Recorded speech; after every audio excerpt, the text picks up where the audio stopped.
Thank you for stopping by yet another edition of the Massachusetts Beer Reviews channel of YouTube. I am Thomas Metal75, and this is your Massachusetts Beer Review. We got the chat up, so if you want to ask any questions or comment during the recording of this video, feel free to do so.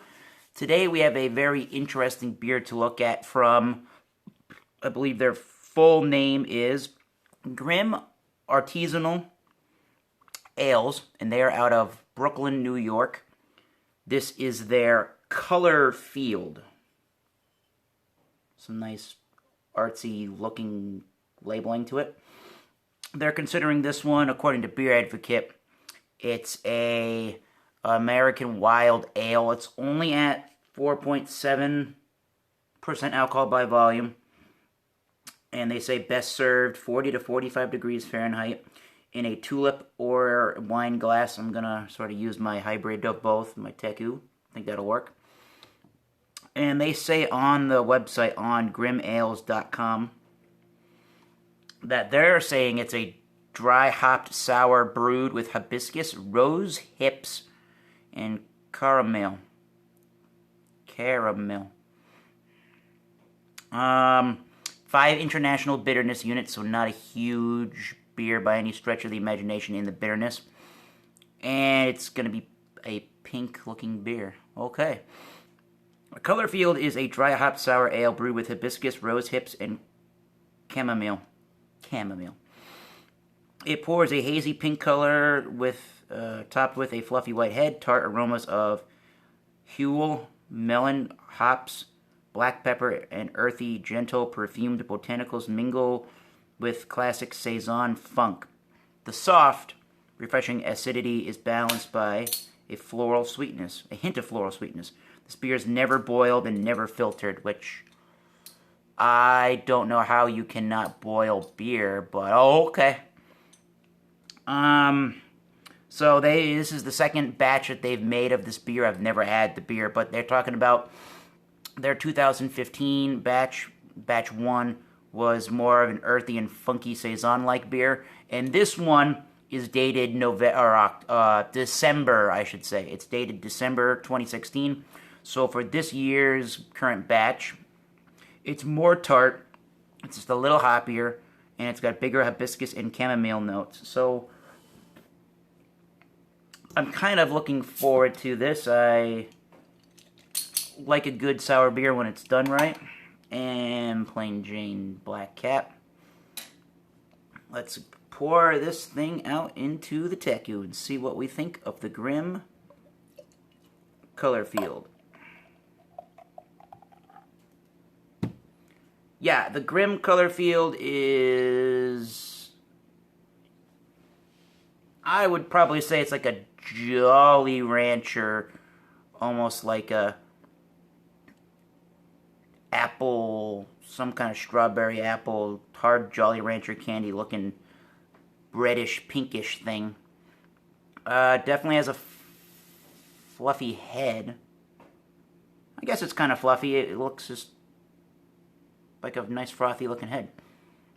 Lots of carbonation, I can tell, is in the glass here. I'm not getting too much of the unfiltered beer yet, but you never know when it comes to these unfiltered kind of beers. And it looks like it has nice lacing, even though it's not sticking too long. It's only 4.7, so it's not going to be, crazy lacing on that. So again, they're calling it on Beer Advocate a American Wild Ale, which would tell you that it's probably got some wild yeast strain in it. The Brettanomyces probably to give it an earthy, barnyardy, kind of a funky note. So let's dive right into the nose and see if we detect that. Yeah, that smells really awesome, actually. You definitely are getting a lot of herbal, herbaceous kind of notes. Yeah, you're totally getting the funky barnyard, horse blankety type of aroma. I'm actually getting a very orangey, citrus kind of notes too. I'm definitely getting that chamomile. I think I'm getting, I don't want to say like soapy or shampoo kind of a fruity herbal aroma, but it's all of those kind of things. It's very tropical feeling in the nose. It's very tart. It does have the sour, that sour candy slash that Jolly Rancher kind of a sweet note to it. Yeah, it definitely has some earthy notes to it, and some grass, green, earthy, clipping type notes, unlike a lager, but there you go. Let's get a taste of this. I'm curious. Cheers. Grimm Colorfield. Oh, wow. Wow. You like sweet tarts, which I usually don't. You like Sour Patch Kids. You just like something really tart with an acidic bite. It's not overly acidic, but if you like that acidic tart bite, say you like lemons and limes and lemon juice in your foods, or that kind of an element in your drinks, this is definitely where it's at for that.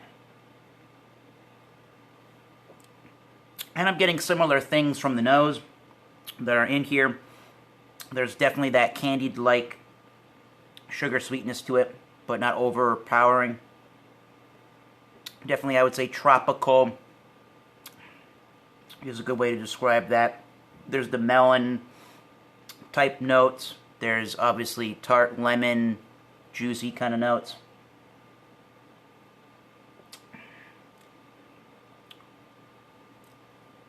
Yeah, the acidity is not going to be for everybody, but if you like a good sour ale, this is definitely where it's at on that. I would say that the mouthfeel is... it dries pretty quickly. I would say it's on the light side of medium. It's very crisp, very clean. At 4.7%, this is very, very refreshing. I would just say herbaceous, florally, tart citrus acidity to it, Belgian funky saison type of those sour notes. But yeah, it's a sour through and through, so if you like sour beers, this one's not so bad. Now they say that, again, 2015's version of the Colorfield was more earthy, funky, and saison-like. They're talking about this one being more tart, hoppier. There's the bigger hibiscus and the chamomile notes. So I guess those hibiscus and chamomile notes are probably what I'm perceiving just as a general herbaceous quality. More tart. It seems like from their description of a 2015 version of Colorfield that's probably correct. It's very tart. Very lip-smacking, kind of a lemony thing. Like if you ever cut into a lemon and you just squeeze down on it with your teeth and get the juice out of it, you kind of get that sensation almost. This is pretty unique of a beer. I'm liking it. You pour it into a glass and you're not even really thinking beer.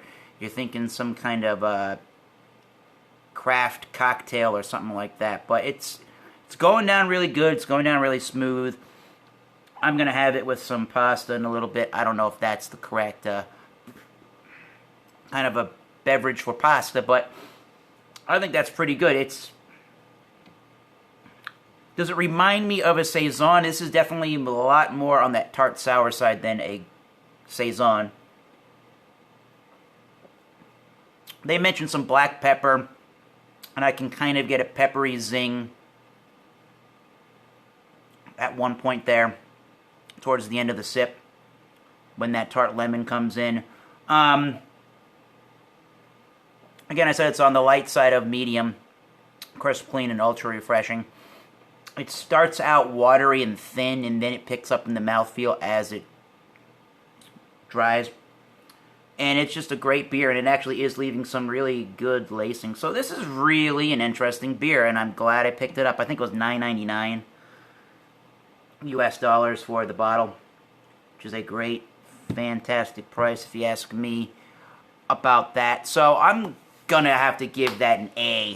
It's a great, great sour beer. The only other one that I've had from the Grimm ales that I think is just slightly above this. I can't find the exact description of it on their Grimm website, but it's called telekinesis. Here it is. The telekinesis was, or is, a dry hopped, double dry hopped. Is it double dry hopped? I think it's just dry hopped. Dry hopped sour. It's more of your traditional sour through and through without having to have any of the bells and whistles of chamomile or rose hips or anything else like that added to it. They use Citra, Mosaic, and Falconer's Flight hops. And that had more, even though the bitterness was low, it had more of a traditional pale ale American IPA feeling in the background. But a lot of the dry hopping is primarily for aromas, really. But Grimm's color feel is definitely getting an A from me.